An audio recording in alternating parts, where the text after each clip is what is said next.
So I have a painful personal misstep that I took early in my orthopedic journey with communications in representing diversity in a really poor way.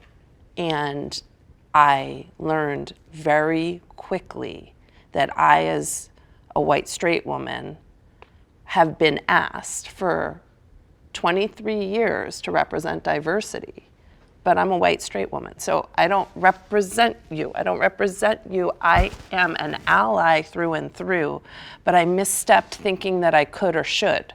And I think that the synergy of us being together rather than divided is absolutely of the utmost importance for us to make a difference. All these different groups, RJOS, Pride Ortho, Speak Up Ortho, we've kind of been in these silos, and I think we all need to work together as a bigger force to move forward as one. People shouldn't have to do these things alone.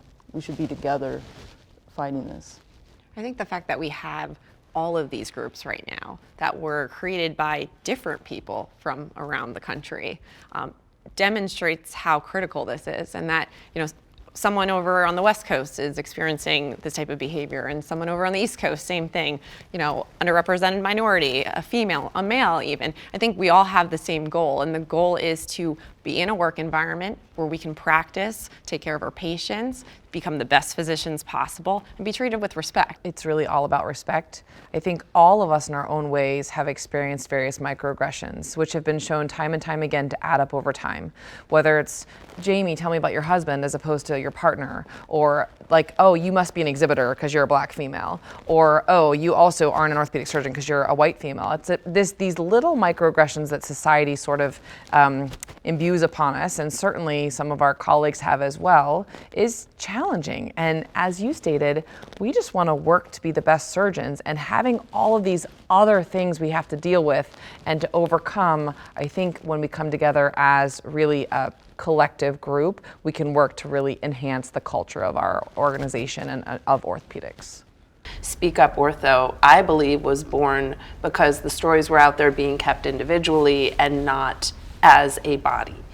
And when Speak Up Ortho, when we were able to come together, recognize that, and put that together, the pages were written, they just hadn't been bound into a proverbial book. And when we read it as a book and we keep hammering it over and over, I don't think people can deny it anymore. So I think the first question is there a problem, and what do we start with as a solution? To me, it is we have to prove it to some people that this is a problem. Some people don't believe it. Right. Because it's not a problem for them. They're not the ones dealing with it. We are. And not every institution is created equally, and not every leader is created equally. So I think the culture stems from the leaders. And so I think from what we're finding is some places don't know this is going on because their leadership wouldn't tolerate it. And it's just, that's not what the culture is at that place. So I think them reading the stories that have been submitted about the sexual harassment, the sexual assaults, the bullying that's happening, retaliation, they're mind blown. I've had some male mentors that can't believe that this is going on still, because they would never even allow their own colleague to do this to someone else. They would stop it. Whereas if you're in a program that doesn't have that leadership, that doesn't have that support structure, or allow you to stand up and talk about what's going on in an open dialogue where you feel safe, that's endemic, and that just keeps the leaders act that way, and then senior residents think it's okay to act that way, and then it just keeps trickling down, and that's how people become bitter and they don't want to help others. And it actually ends up negatively impacting patient care, which is something that none of us want to happen. I think that is a good point, because that was one of the impetus that really gave me the nudge to reach out to Jen, and led to ultimately a bunch of us coming together and forming Speak Up Ortho. Because I think I was in a program where I wasn't necessarily harassed. I had a relatively good experience, even acknowledging that. But when I saw the Facebook group post and the sheer volume of stories that were submitted, multi-generational, young surgeons, seasoned surgeons. And it was just so repetitive and it was just so shocking to read. I think that was a huge impetus for me to reach out and say, this cannot go on. Even though maybe in my experience it wasn't that bad, we need to do something. How do we get all the programs and all the hospitals and various organizations that we kind of live and work within to have that same attitude that this is not acceptable? And Jen's going to laugh because I always say this, like, we want to make harassment and bullying as unacceptable as picking your nose in public, right? Like, ew, why would you do that? Ugh, disgusting. That's how everybody should react. So I think one of the solutions is that, first of all, people shouldn't approach it as though we're complaining. Because it's women with the wah, especially or for whatever minority you're in. But history needs to be told. And history needs to be accurate. And so in telling our history and in telling our truths, people, they not wanting to accept it doesn't change the history. And there's an old African proverb, you cannot move forward if you don't know your past. That's the Sankofa. And I believe that. And so for me to be able to help those coming behind me, I know what my past was, and I don't want you to repeat it. So it has to be documented, it happened, let's do better.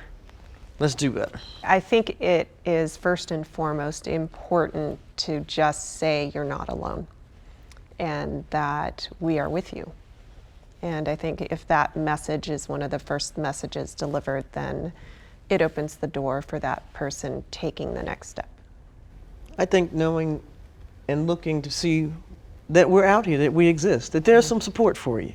Yeah, I second that. I think seeing these different organizations come together demonstrates that we are raising awareness. We're being embraced by our society, academy, and all the subspecialty groups. And going back to what I had said before, embracing the differences within yourself is what makes you unique. And you may be in a place in your life, whether it's in orthopedics or even in the world, you know, whatever you may be doing, where you feel like you don't fit the mold, your personality is a little bit different, or you feel like you're awkward in a place. I think we've all gone through that at one time or another, whether it be during our orthopedic training or just in life in general. But knowing that you worked really hard to get to where you are, you wouldn't be here if you weren't capable of doing it.